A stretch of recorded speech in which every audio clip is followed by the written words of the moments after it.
It was a cold night in the 1920s.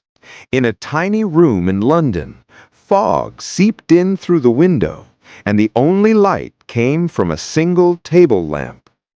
Sitting under that dim light was a young Scottish engineer, John Logie Baird.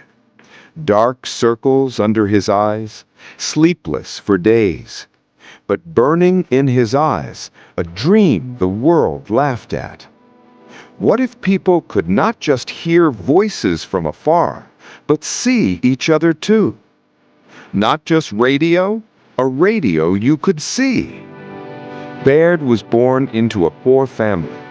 Even his father said, "This madness will lead you nowhere." But he didn't stop. With bicycle wheels, a motor from an old fan, broken lenses from discarded torches, he began building a strange machine. In a book, he had once read about the Nipkoff disc, a rotating disc filled with tiny holes. As it spun, it could scan an image line by line. Baird thought, what if I could break a face into light and electric signals, send it through wires, and rebuild it elsewhere as a living image? Days turned into nights. His hands were covered in burns and cuts. The room was a jungle of wires and smoke. Yet he kept going. October 2nd, 1925, noon. Baird called in a few witnesses.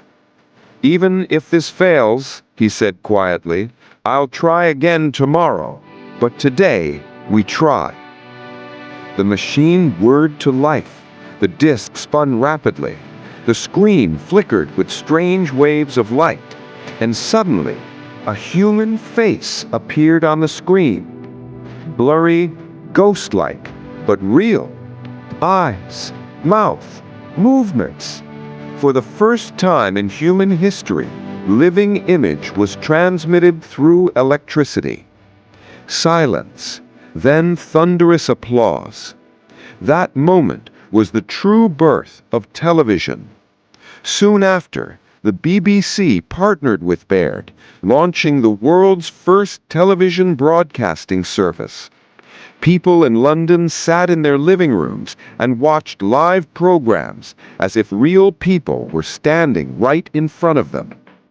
Countless failures, poverty, mockery, yet one stubborn dreamer changed the future of every home on Earth. Today, behind every TV screen lies that foggy little room and the unshaken vision of a dreamer named John Logie Baird.